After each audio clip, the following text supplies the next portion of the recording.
मिश्र विद्या मंदिर +2 फिजिक्स आया।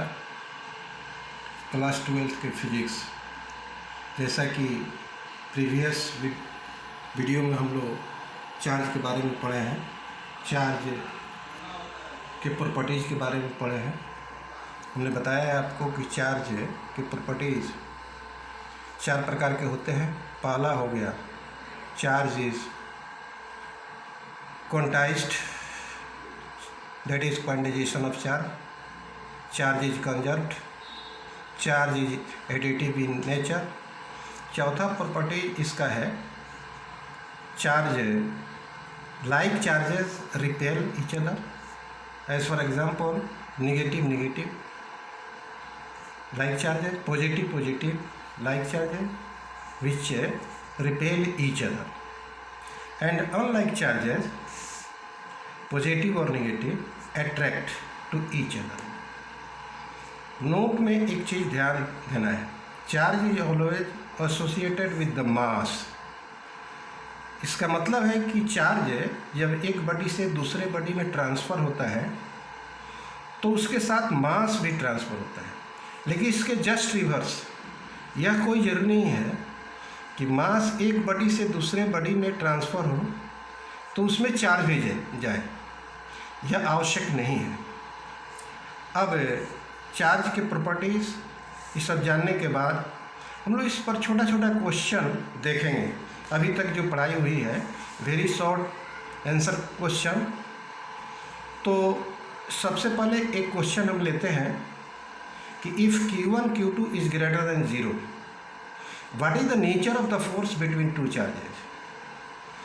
Q1 Q2 is greater than 0 means both charges are positive, hence nature of force between them is repulsive.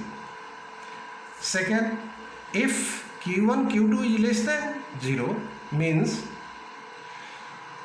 both one charge is positive and other charge is negative, hence nature of the force between these two charges will be attractive.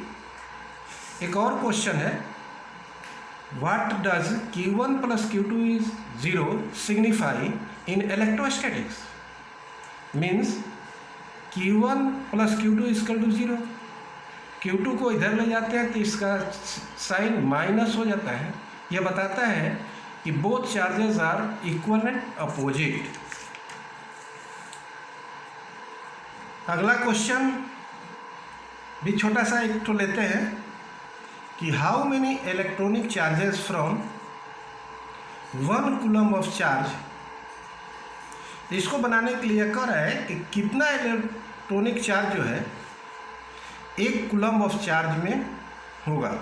अर्थात यहाँ दिया हुआ है Q = 1 coulomb, और आप जानते हैं कि magnitude of the basic charge is equal to 1.6 × 10⁻19 coulomb. अब यह फार्मूला क्वांटाइजेशन वाला रखते हैं, Q = N।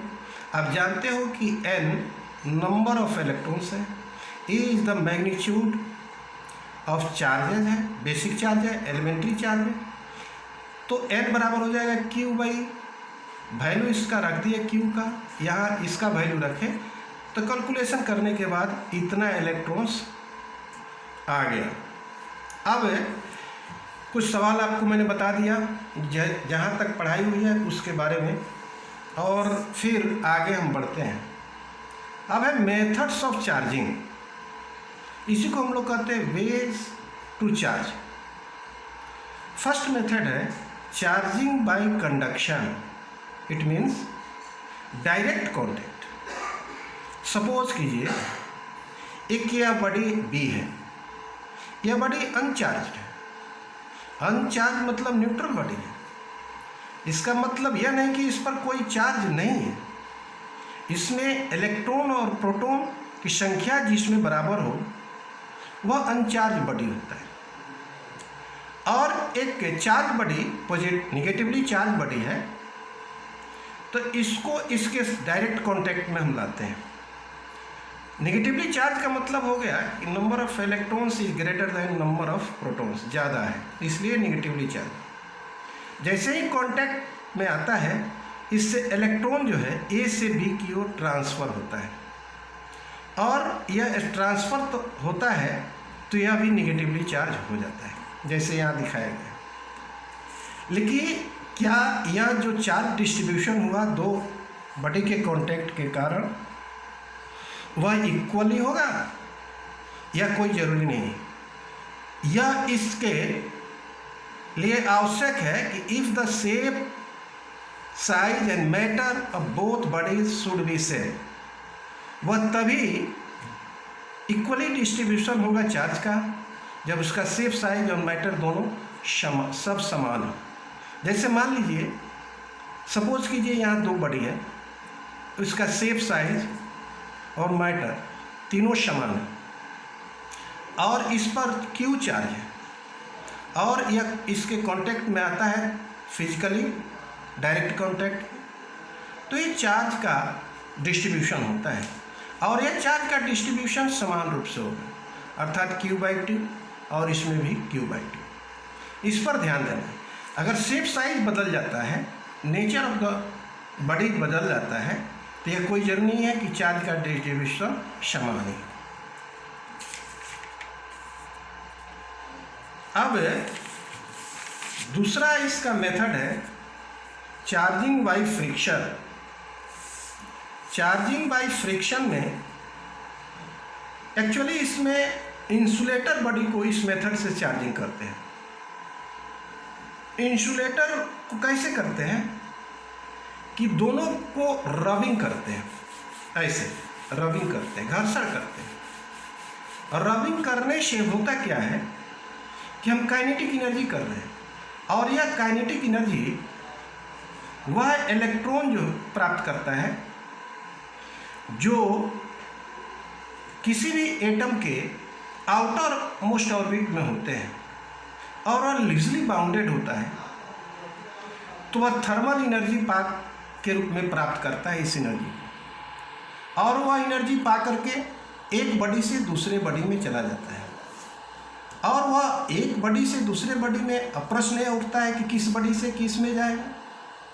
तो देखिए, जिसमें इलेक्ट्रॉन की एफिनिटी जिस बॉडी में कम रहेगी, उससे पहले इलेक्ट्रॉन जंप करके दूसरे बॉडी में चला जाता है, और इस तरह इलेक्ट्रॉन के ट्रांसफ़र होने से चार्ज हो जाता है।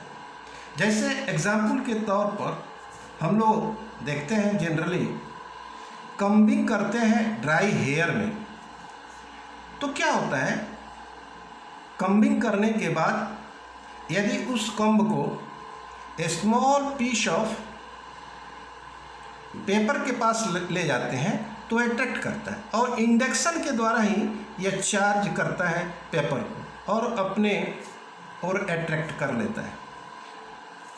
इसके बहुत से एग्जाम्पल हैं, आप बुक निश्चित पढ़ेंगे। Charging by induction third method है, charging by induction. Without physical means without physical touch, बिना फिजिकल टच किए हुए भी हम लोग न्यूट्रल बॉडी को चार्ज कर सकते हैं। सपोज कीजिए यहाँ यह कोई न्यूट्रल बॉडी है, अर्थात इसमें इलेक्ट्रॉन और प्रोटॉन की संख्या बराबर है, और यहाँ हम लोग क्या करते हैं, एक पॉजिटिवली चार्ज बॉडी को इसके नज़दीक लाते हैं। तो होता क्या है, क्योंकि इस पर पॉजिटिव चार्ज है और इसमें जो इलेक्ट्रॉन होते हैं वह इस सरफेस के नज़दीक आ जाते हैं ड्यू टू अट्रैक्शन, और यहाँ जैसे ही इलेक्ट्रॉन आते हैं उसके अदर साइड में पॉजिटिव चार्ज दिखाई पड़ते हैं, और यह पॉजिटिव चार्ज जब दिखाई पड़ता है तो इसको हटाने के लिए हम लोग क्या करते हैं, कंडक्टिंग वायर से इसको अर्थ कर देते हैं। जैसा कि आप जानते हैं अर्थ क्या है, ओशियन ऑफ इलेक्ट्रॉन है, अर्थात इलेक्ट्रॉन का महासागर है, और इलेक्ट्रॉन जो है इससे होकर के जाता है और फिर इसको न्यूट्रलाइज करता है। यह तब तक जाता है जब तक कि इस पर यह न्यूट्रलाइज नहीं है, और उसके बाद चारों तरफ इसके निगेटिवली चार्ज हो जाते हैं। ऐसे ही प्रकार के, अगर मान लो यह निगेटिवली चार्ज हमने कर दिया इसको, अब फिर इसको पॉजिटिवली चार्ज दूसरे को करना है, तब यहाँ हम लोग निगेटिवली चार्ज बॉडी को लाएंगे। अब प्रोसेस को रिपीट करेंगे तो हम लोग फिर उसको पॉजिटिवली चार्ज कर देंगे। इस तरह हम बॉडी को चार्ज करते हैं।